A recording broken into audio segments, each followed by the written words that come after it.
Evolução em Dois Mundos, de André Luiz, capítulo 3, Evolução e Corpo Espiritual. Primórdios da vida. Procurando fixar ideias seguras sobre o corpo espiritual, será preciso voltarmos, de algum modo, aos primórdios da vida na Terra, quando mal cessaram as convulsões telúricas, pelas quais os ministros angélicos da sabedoria divina, com a supervisão do Cristo de Deus, lançaram os fundamentos da vida no corpo ciclópico do planeta. Corpos imensos, né? O corpo imenso do planeta. A matéria elementar, de que o elétron é um dos corpúsculos base na faixa da experiência evolutiva sob nossa análise, acumulada sobre si mesma ao sopro criador da eterna inteligência, deu nascimento à província terrestre no estado solar a que pertencemos, cujos fenômenos da formação original não conseguimos por agora abordar em sua mais íntima estrutura. E André diz em nota: na esfera espiritual em que estagiamos, o elétron também é partícula atômica dissociável. Então, ele está comparando uma cidade, um país, um estado, no caso, né, com a Terra, e o Sol e o Universo.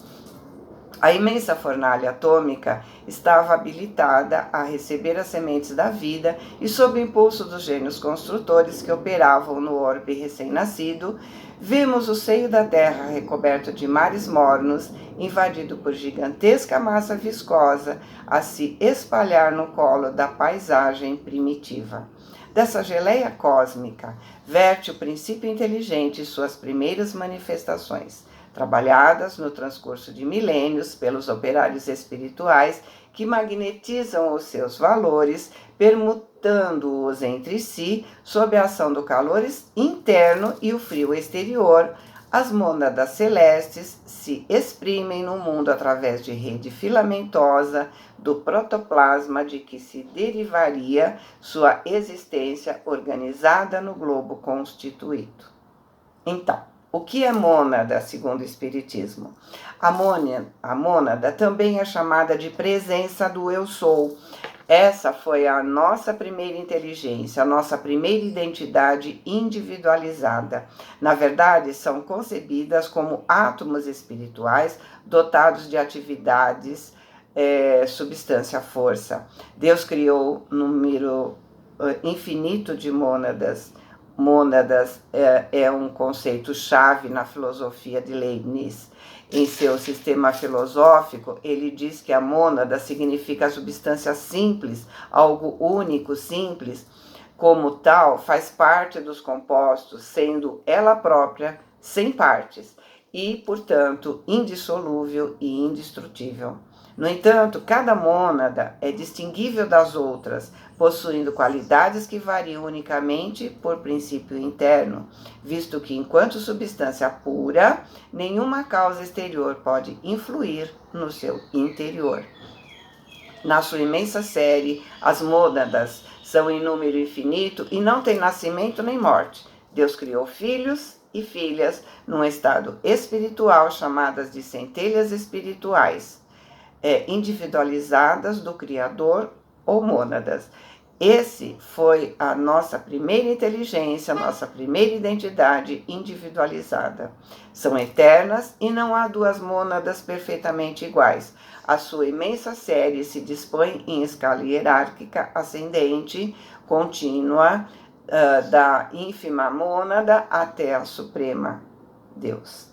De forma bastante simplista, podemos dizer que a mônada espiritual sairia das mãos de Deus, fazendo um estágio no reino mineral, evoluindo, passaria ao princípio espiritual, onde faz estágio no reino vegetal, evolui e se torna princípio inteligente, fazendo estágio no reino animal. O princípio inteligente, chegando ao extremo da evolução comportada no reino animal, é transformado em espírito que reencarna no reino hominal. Então, na questão 610 do Livro dos Espíritos, nós temos a espécie humana é a que Deus escolheu para a encarnação dos seres que podem conhecê-lo e se dispõe em escala hierárquica ascendente, contínua, da ínfima mônada até a suprema, Deus. Segundo Leon Denis, temos: a alma dorme na pedra, sonha no vegetal, agita-se no animal e acorda no homem. Na Bíblia Sagrada, na parte do Apocalipse de João, são mencionadas de forma singular as mônadas, com os 144 mil selados de Israel antes que as coisas ruins aconteçam. Isso está na Epístola 7. E que todos estarão reunidos juntos com Deus, na Epístola 14. Dessa forma, temos uma visão geral de que todos fazemos parte de Deus e que um dia voltaremos a seu seio, apesar de, como disse em outras falas, que o processo é longo e lento. Por isso somos eternos e somos deuses também, pois afinal somos sua centelha em ação e que nos dá a responsabilidade de co-criadores. E outra palavra que ele falou foi o protoplasma. É a substância primordial dos organismos vivos capaz de sentir e reagir a estímulos. E ele termina esse item dizendo: séculos de atividades silenciosas perpassam sucessivos. Item 2. Nascimento do reino vegetal. Aparecem os vírus e com ele surge o campo primordial da existência, formado por núcleo, proteínas e globolinas, oferecendo clima adequado aos princípios inteligentes ou mônadas fundamentais que se destacam da substância viva como centros microscópicos da força positiva, estimulando a divisão cariocinética. Cariocinética seria a multiplicação das células por divisão indireta, divisão dos núcleos das células.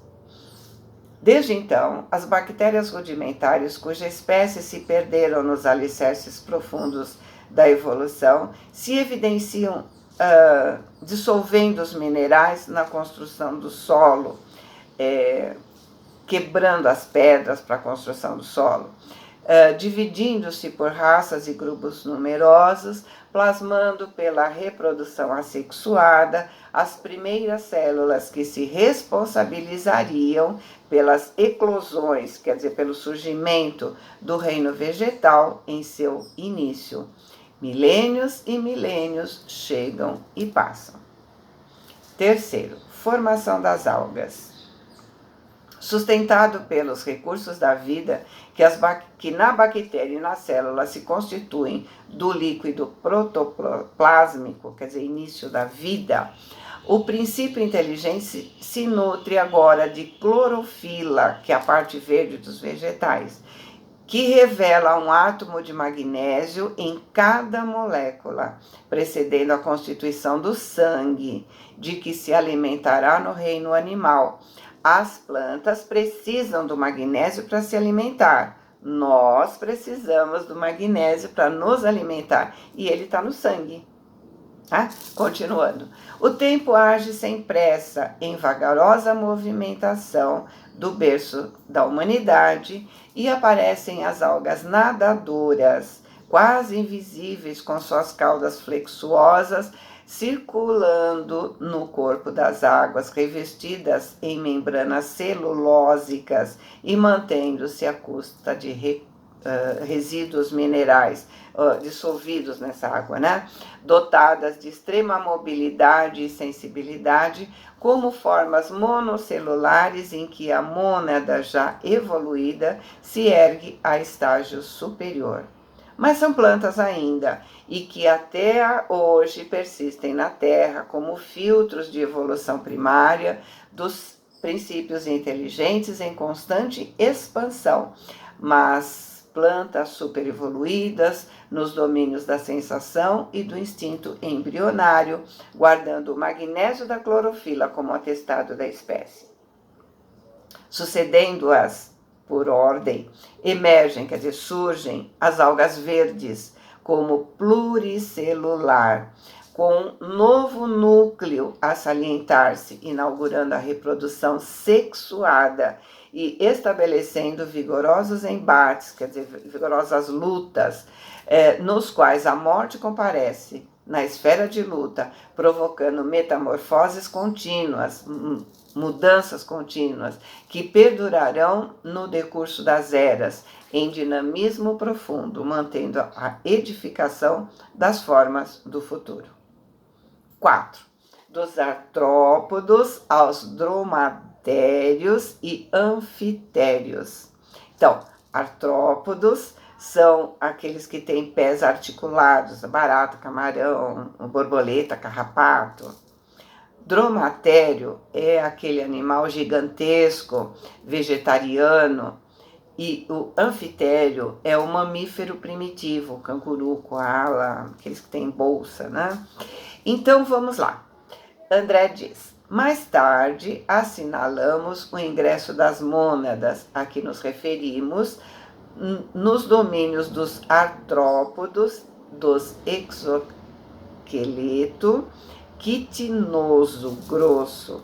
Os exoesqueletos são estruturas revestíveis que servem de suporte e ajuda aos movimentos ou para aumentar as capacidades do corpo humano. Os exoesqueletos são dispositivos que podem ajudar as pessoas a aumentar suas capacidades físicas. Quitina é uma substância branca encontrada no esqueleto externo dos insetos, caranguejos, lagosta e nas estruturas internas de outros invertebrados.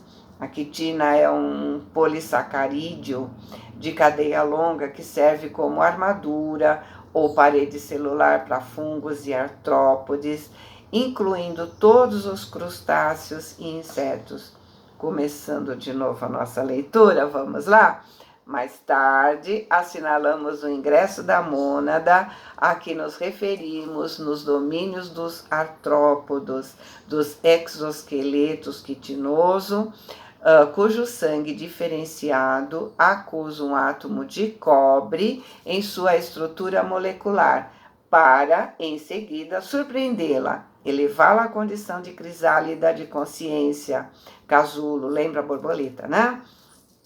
No reino dos animais superiores, em cujo sangue, condensação de forças que alimentam o veículo da inteligência no império da alma, detém a hemoglobina por pigmento básico, demonstrando o parentesco inalienável das individuações do espírito, nas mutações da forma que atende ao progresso incessante da criação divina. Então, por que ele diz isso? Porque o átomo de clorofila e da hemoglobina são muito parecidos. A clorofila tem o núcleo de ferro e a hemoglobina tem o núcleo de magnésio, mas a estrutura é muito semelhante. Vale a pena pesquisar para comparar, tá? Das cristalizações atômicas e dos minerais, dos vírus e do protoplasma, das bactérias e das amebas, das algas e dos vegetais do período pré-câmbrico. Então vamos lá, na escala do tempo geológico, o cambriano ou câmbrico é o período da era paleozoica, do éon fanerozoico, que está compreendido entre a 542 milhões e 488 milhões de anos aproximadamente. O período cambriano sucede o período ediacariano da era neoproterozoica ou pré-câmbrico do éon proterozoico e precede o período ordoviano de sua era. Tem uma escala lá que a gente pode acessar, ver assim todos os períodos, né? Só estou dizendo mais ou menos isso, né? Então vamos lá. Das cristalizações atômicas dos minerais, dos vírus do protoplasma, das bactérias, das amebas, das algas e dos vegetais do período pré-câmbrico, aos fetos e às licopodiáceas, aos trilobites e cistídeos aos cefalopóides, foraminíferos e radiolários dos terrenos silurianos, o princípio espiritual atingiu espongiários e selenteirados da era paleozoica, esboçando a estrutura esquelética, avançando pelos equinodermos e crustáceos, entre os quais ensaiou durante milênios o sistema vascular e o sistema nervoso, caminhou na direção dos ganoides e teleósteos, arquigossauros e labirintodontes, para culminar nos grandes lacertinos e nas aves estranhas descendentes do pterossáurios no Jurássico Superior, chegando à época supracretácea para entrar na classe dos primeiros mamíferos, procedentes dos répteis pteromorfos. Viajando sempre, e ele está falando da mônada, né? Viajando sempre adquire entre o dromedários e anfitérios os rudimentos das reações psicológicas superiores, incorporando as conquistas do instinto e da inteligência. 5. Faixas inaugurais da razão. Estagiando nos marsupiais e cetáceos, baleias e afins, né, do Oceano Médio, nos rinocerotídeos, cervídeos, antilopídeos, equídeos, canídeos, proboscídeos e antropóides inferiores do Mioceno, quer dizer, período de grande desenvolvimento, surgimento dos macacos, e exteriorizando-se nos mamíferos mais nobres do Plioceno, incorpora aquisições de importância entre os megatérios e mamutes, precursores da fauna atual da Terra, e alcançando os pitecantropóides, são os homens da caverna, e da era quaternária, onde o homem surge, né? Que antecederam as embrionárias civilizações paleolíticas, a mônada vertida do plano espiritual sobre o plano físico atravessou os mais rudes crivos, as mais duras provas de adaptação e seleção, assimilando os valores múltiplos da organização, da reprodução, da memória, do instinto, da sensibilidade, da percepção e da preservação própria, penetrando assim pelas vias da inteligência mais completa e exaustivamente adquirida nas faixas inaugurais da razão. Então, aqui André diz em nota, as expressões plano físico e plano extrafísico, largamente usadas nessas páginas, foram utilizadas por nós à falta de termos mais precisos que designem as esferas de evolução para os espíritos encarnados e desencarnados, pertencentes ao habitat planetário. Então, nessa linha de raciocínio, nós entendemos que não podemos renascer como um animal, como outras linhas filosóficas entendem que é possível. Por quê? Por termos sido muito malizinhos, né? Eles acham que a gente volta a ser um animal.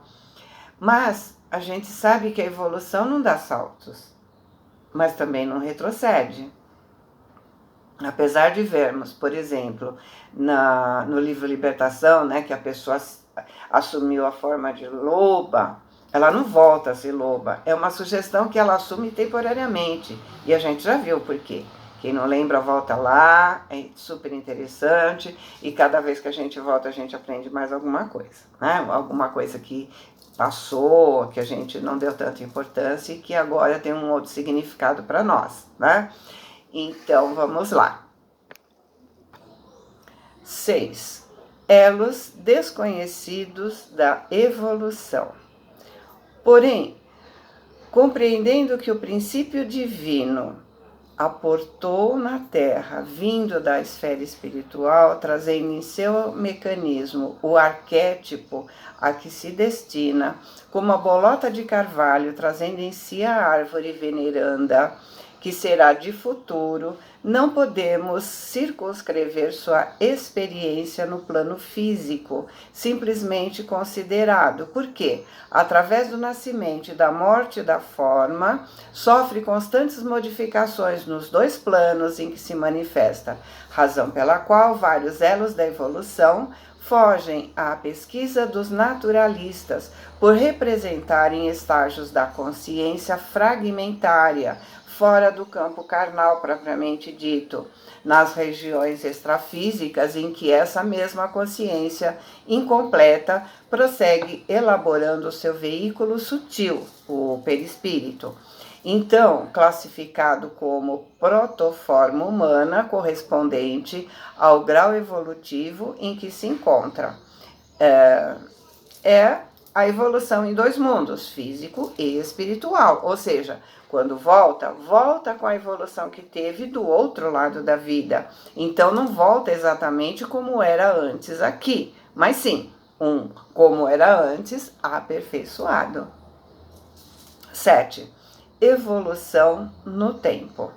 É assim que dos organismos monocelulares aos organismos complexos, em que a inteligência disciplina as células, colocando-as a seu serviço, o ser viaja no rumo do elevado destino que lhe foi traçado do plano superior, tecendo com os fios da experiência a túnica, ou seja, o corpo, da própria exteriorização, segundo o molde mental que traz consigo, dentro das leis de ação, reação e renovação, em que mecaniza as próprias aquisições, desde o estímulo nervoso à defesa imunológica, construindo o centro coronário do próprio cérebro, através da reflexão automática das sensações e impressões em milhões e milhões de anos, pelo qual, com o auxílio das potências sublimes que orientam sua marcha, configura os demais centros energéticos do mundo íntimo, fixando-os na tessitura da própria alma. Então, vai melhorando toda a sua estrutura, para ter o seu perispírito dotado de todos os centros de força. Mas, para alcançar a idade da razão, com o título de homem, dotado de raciocínio e discernimento, o ser automatizado em seus impulsos no caminho do reino angélico, gastou para chegar aos primórdios da época quaternária, em que a civilização elementar do sílex é uma rocha muito dura, composta de calcedônia e opala, de cor ruiva, parda ou preta. O sílex partido, ele tem as arestas cortantes e foi utilizado pelos pré-históricos como arma ou como instrumento de corte. Então, que ele estava falando, né, do reino angélico, gastou para chegar aos princípios da época quaternária, em que a civilização elementar do sílex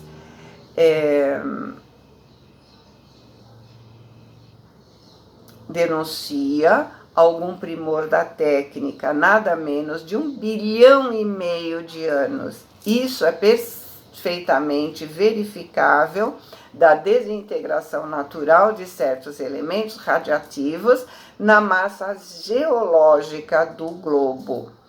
E, entendendo-se que a civilização aludida, ou seja, a Idade da Pedra, floresceu há mais ou menos 200 mil anos, preparando o homem com a bênção do Cristo para a responsabilidade, somos induzidos a reconhecer o caráter recente dos conhecimentos psicológicos destinados a automatizar na constituição fisiopsicossomática, quer dizer, o complexo corpo-alma, do espírito humano, as aquisições morais que habilitarão sua consciência terrestre a mais amplo degrau de ascensão à consciência cósmica.